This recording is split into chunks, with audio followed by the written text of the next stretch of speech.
Yesterday I was working on a patriotic improv quilt, and since I'm in the patriotic improv quilt mindset, I have another one to show you that I'm working on today. It's a quilt that I saw in the Unconventional and Unexpected book. And I had a lot of fun making this part of the quilt top, and today I'm going to work on making it bigger. Welcome back to Quilting Color. My name is Shalina. I'm so glad that you're back again today to join me for the 15 Minutes to Quilt Challenge. I hope that you get a chance to sew along with me so that you can enter to win prizes. So I showed you this quilt last year in December, and when I did that, I was telling you that this is a quilt block. We have the square with the quarter square triangles and then the sashing strips around it. But really this quilt is not made like this as a block, just to make sure that I'm using clear words here. Is the square itself is the actual block, and then the sashing is composed of the quarter square triangles alternated with the pieced sashing block with the quarter square triangle. So you can see that if this was the block, you would have another quarter square triangle here to go along with it, but that's not how it works. It's actually just a square with the sashing around it. Okay. And let me show you what's in the box.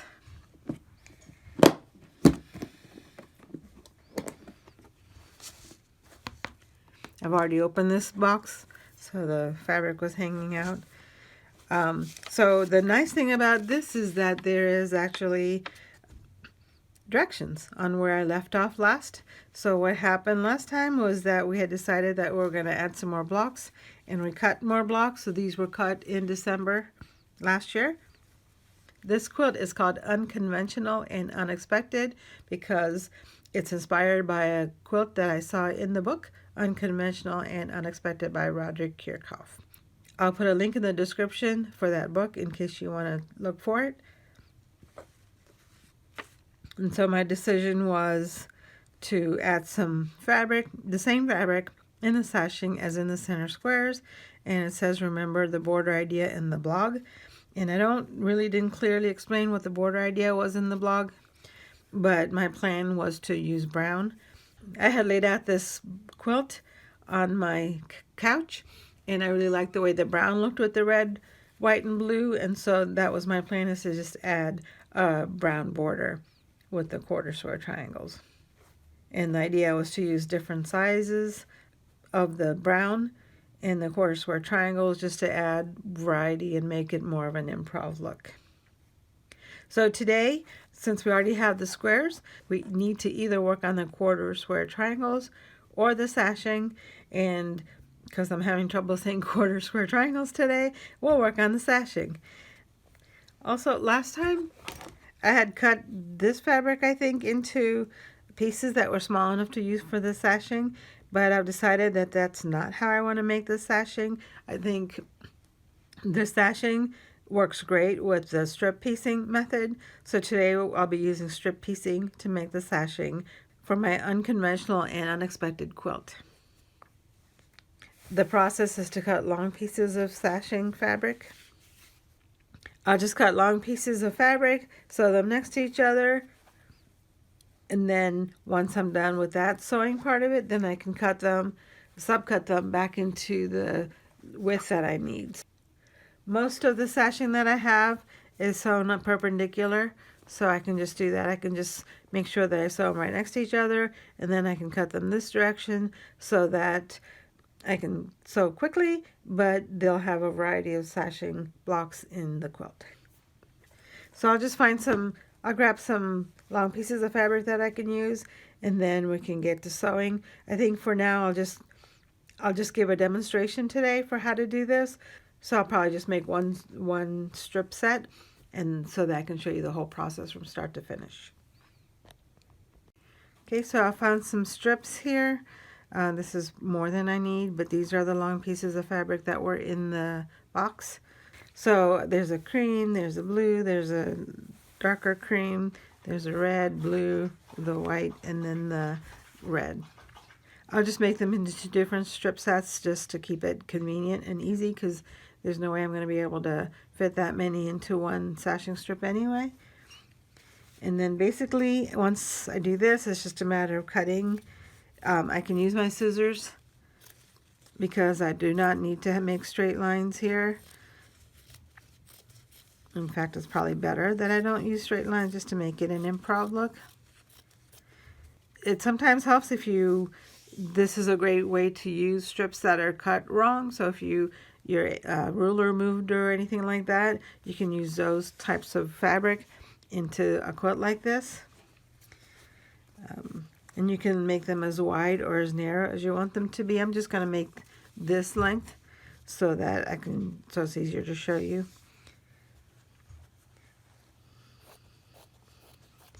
And you can make this as wide or as narrow as you want to. I think this is kind of wide for the block size that we have. So here's the fabric that we're using. So this is way too wide, I think, for this. You can use it this way. Not a problem if you do. But I think something half of this.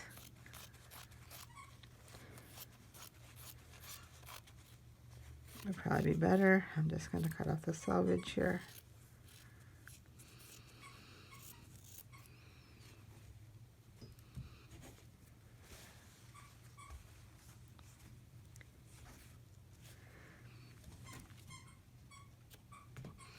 And this strip can be as straight or as wonky as you want it to be. I'm just going to use a thinner one here. And then this one is kind of sewn. This one is kind of sewn onto batting. This was used for a quilt. This is probably a backing of a quilt.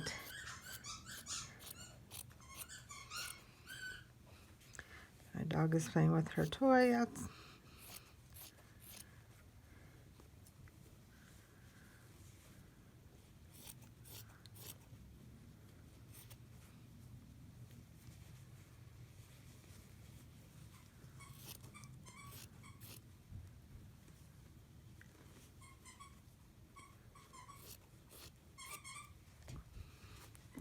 It's really cold outside today. This is really wonkier than it should be. It's going to be hard to sew when it's this crooked.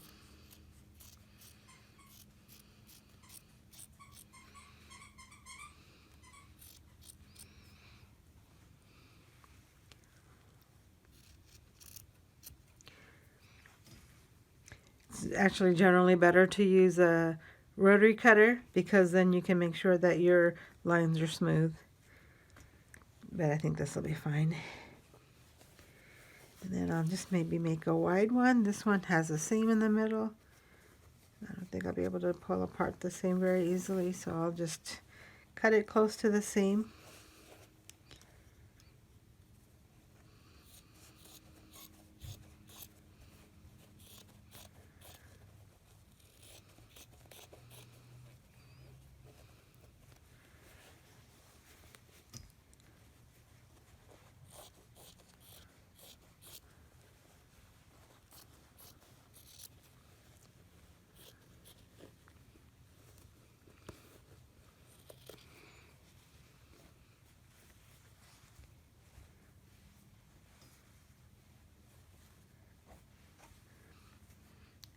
This one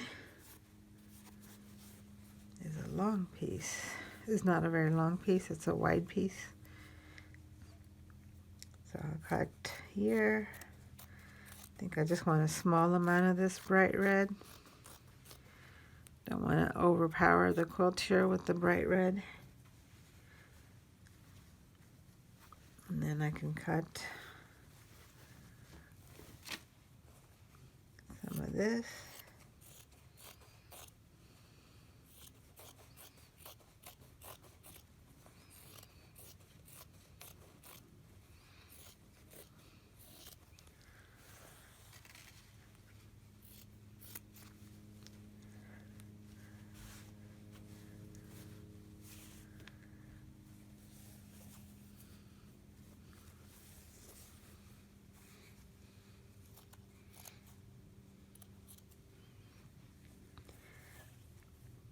This will be a shorter chain than the other one. And this is another one where you could just make snakes and sew them end to end, and then sew them next to each other based on the amount that you need. So this is another way that you can use them, is to make the sashing like this. And this one is cut crooked, which is perfect for this kind of project.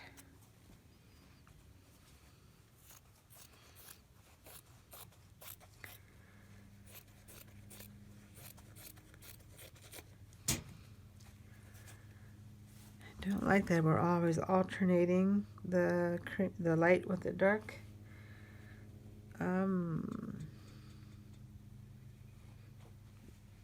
Maybe we can do it the other way, put like the blue and the red next to each other.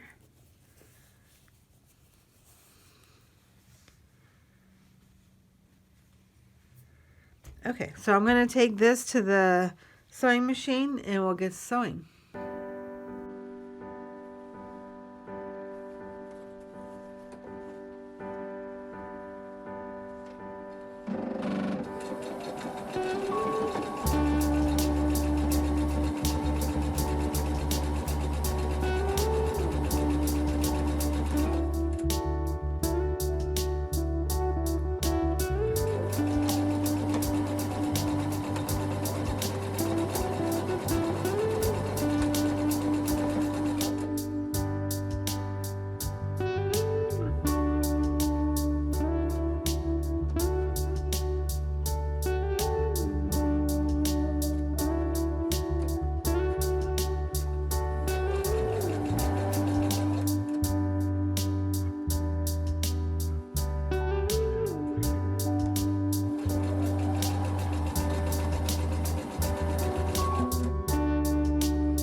This one has a selvage on it. Cut that off.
Okay, I've sewn these pieces to each other. So I'm going to just press these, and it really doesn't matter where I'm going to, which direction to press them, because they're all just going to be on a straight block.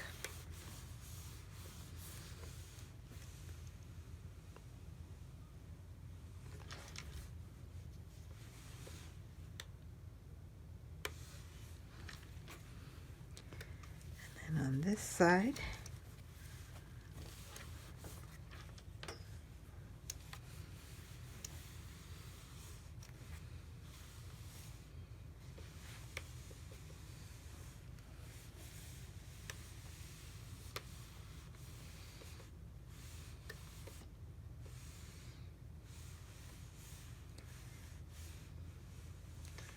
okay.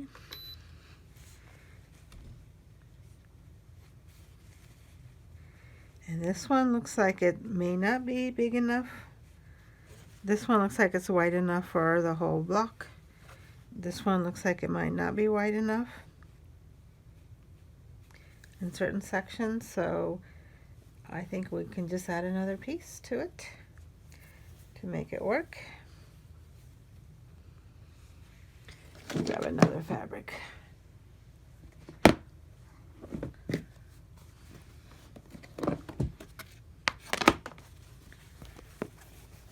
Yeah, I think we can just use this one.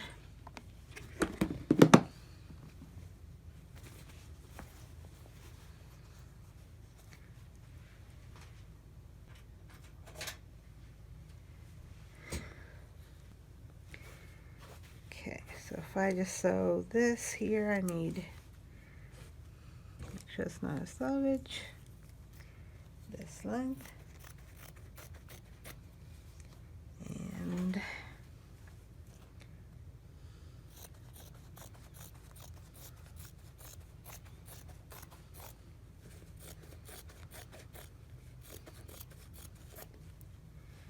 okay, I'm going to just sew this to this.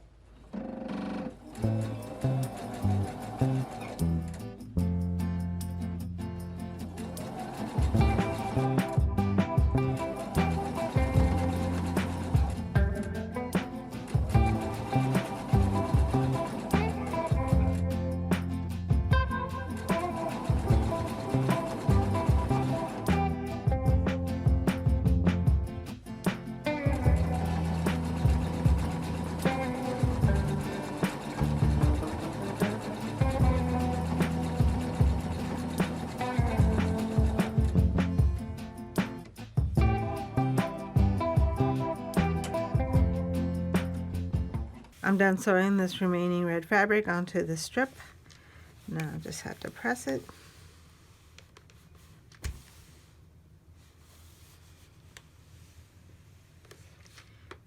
I'm going to remove the ironing board so that we can get to the cutting mat. Improv quilts do take a little bit more fabric than regular traditional sewing, just because you're cutting it, you're sewing it big and then trimming things off. I think it's worth the effort. I think it's worth the small wastage of fabric, just because the quilt is just has so much more energy at the end. It's really easy to enter for this 15 minutes to quilt challenge. I'm giving away 2 copies of a book that I wrote, especially for quilters, and I really think that you're going to love it. There's 2 ways that you can enter. The first way to enter is to sew along with me. And if you did get a chance to sew along with me, then just leave a comment to let me know what you worked on today, and you'll be entered for the drawing. The second way is to just watch this video. And if you did that, just let me know in the comments something that happened in the video today, and you get another entry. A lot of people have joined this challenge, and we're getting a lot of quilts and projects made this year, and you're welcome to join in on the fun. Thank you for watching. I appreciate all of your support, and I hope to see you again tomorrow.